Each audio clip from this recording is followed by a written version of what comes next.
বাগেরহাটের মোংলায় বেড়েছে ডায়রিয়ার প্রকোপ। গত ২৪ ঘন্টায় উপজেলা স্বাস্থ্য কমপ্লেক্সে ডায়রিয়া আক্রান্ত রোগী ভর্তি হয়েছেন অন্তত ৫০ জন। প্রাথমিক চিকিৎসা নিয়েছেন এবং নিচ্ছেন আরও অনেকে। হঠাৎ করে ডায়রিয়া রোগীর চাপ বাড়ায় ৫০ শয্যার এই হাসপাতালের ফ্লোরে জায়গা নিতে হচ্ছে রোগীদের। তবে রোগীদের সাধ্যমতো সেবা দিয়ে যাচ্ছে হাসপাতাল কর্তৃপক্ষ। এনামুল হকের তথ্য ছবিতে প্রতিবেদন। মংলা ৫০ শয্যা উপজেলা স্বাস্থ্য কমপ্লেক্স পুরোটাই এখন রোগীদের দখলে। দেখা দিয়েছে শয্যা সংকট, যে কারণে হাসপাতালের মেঝেতে থেকেই চিকিৎসা নিচ্ছেন রোগীরা। বর্তমানে এই হাসপাতালে ভর্তি আছেন অর্ধ শতাধিক রোগী। এদের মধ্যে বেশিরভাগই শিশু। আমার ভোর রাত থেকে বমি, পাতলা পায়খানা, তাই আমাকে হাসপাতালে নিয়ে এসেছে। ডায়রিয়া কাল পরশুদিন দুপুরবেলা আসি, আজকে একটু সুস্থ লাগছে। প্রতিদিন সকাল থেকে দুপুর পর্যন্ত হাসপাতালের বহির্বিভাগে চিকিৎসা নিচ্ছে শতাধিক রোগী, যাদের রয়েছে পেট ব্যথা, বমির মতো উপসর্গ। গত পরশুদিন রাতে ৩টায় ডিসেন্টারি শুরু হয়েছে।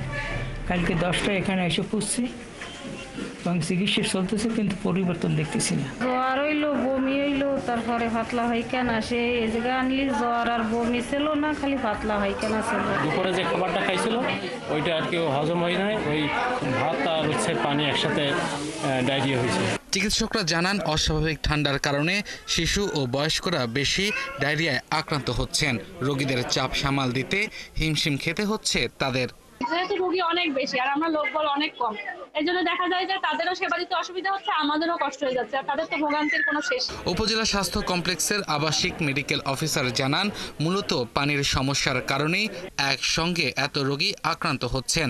তাই রোগীদের খাবার পানি ফুটিয়ে পান করার পরামর্শ দেওয়া হচ্ছে। পানি একটু ফুটায় যদি খেতে পারে ওনারা, আর আমরা ইয়াকেও নোটিফাই করব, এখানে স্থানীয় যে প্রশাসন বা কর্তৃপক্ষ যারা আছে, যে পানিগুলো একটু চেক করে দেখবে যে পানিতে জীবাণু আছে কিনা। সেক্ষেত্রে পানির সরবরাহটা যাতে আপনার জীবাণুমুক্ত হয় সেই ব্যবস্থা যাতে গ্রহণ করে। গত ২৪ ঘন্টায় উপজেলা স্বাস্থ্য কমপ্লেক্সে ডায়রিয়া আক্রান্ত রোগী ভর্তি হয়েছেন অন্তত ৫০ জন। প্রাথমিক চিকিৎসা নিয়েছেন তারও কয়েক গুণ। আব্দুল আল মামুন, ৭১। হাসপাতালে আরো খবর জানবো। আমাদের সাথে মোংলা থেকে যোগ দিচ্ছেন সহকর্মী এনামুল হক।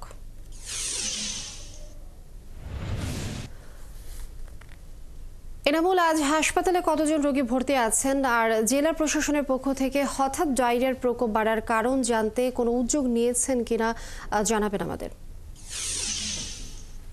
যেমনটি শুনছিলেন যে গত ২৪ ঘন্টায় যে এটা ছিল গতকালকে রিপোর্টে, গত ২৪ ঘন্টা ৫০-এর অধিক কিন্তু রোগী, ডায়রিয়া রোগী কিন্তু মংলা উপজেলা স্বাস্থ্য কমপ্লেক্সে ভর্তি হয়েছে। তারপরে কিন্তু গত যে ২৪ ঘন্টা অর্থাৎ আগামীকাল, গতকালকের সেই দুপুর থেকে আজকে রাত পর্যন্ত কিন্তু আরো ১৬ জন কিন্তু এখানে ডায়রিয়া রোগী ভর্তি হয়েছে। তো এদের মধ্যে কিন্তু অধিকাংশই কিন্তু রয়েছে নারী, পুরুষ এবং শিশু। এদের কিন্তু নির্দিষ্ট কোনো কারণ, ডাক্তার যদিও পানির কথা বলেছেন যে বিশুদ্ধ পানির অভাবে, তবে আমি রোগী এবং রোগীর স্বজনদের সঙ্গে কথা বলে জেনেছি যে শুধুমাত্র পানির কারণে না, অনেকে খাবারের কারণে হয়েছে। কারণ এইখানে যারা রোগী এসেছেন তারা কিন্তু ভিন্ন ভিন্ন এলাকা থেকে এসেছেন। তো ভিন্ন ভিন্ন এলাকা থেকে যখন এসেছেন সেখানে কিন্তু শুধুমাত্র পানির সমস্যাটা দেখা যাবে না।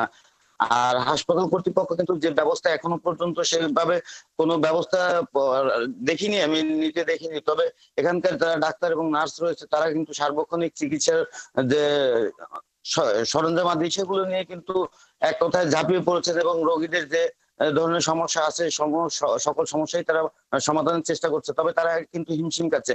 আমি যদি আমার পিছনে একটু দেখাই যে এখানে কিন্তু বেড ছাড়াই কিন্তু অনেকেই কিন্তু ফ্লোরে কিন্তু স্থান নিয়েছে। কারণ হসপিটালে এই মুহূর্তে ৮২ জন রোগী ভর্তি থাকলেও তার অধিকাংশই কিন্তু ডায়রিয়া রোগী, এবং তারা মংলা উপজেলার বিভিন্ন এলাকা থেকে কিন্তু এখানে এসেছে।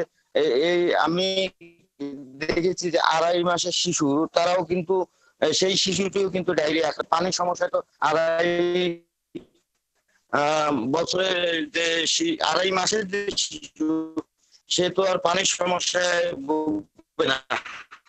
আর এছাড়া আমি কথা বলেছি যে এখানে কিন্তু যে খাবার স্যালাইন, সেই স্যালাইন এবং যে শরীরে পুশ করার যে স্যালাইন, সেই স্যালাইনের সংকট কিন্তু ইতিমধ্যে কিছুটা দেখা দিয়েছে। কারণ যে পরিমাণ রোগী হঠাৎ করেই কিন্তু রোগীর যে এই সংখ্যা বেড়ে যায়, সেই সংখ্যা বেড়ে যাওয়ায় কিন্তু এখানকার যে রোগী এবং রোগীর স্বজনরা রয়েছেন তারা কিন্তু বাইরে থেকে কিনে আনতেও বাধ্য হচ্ছেন।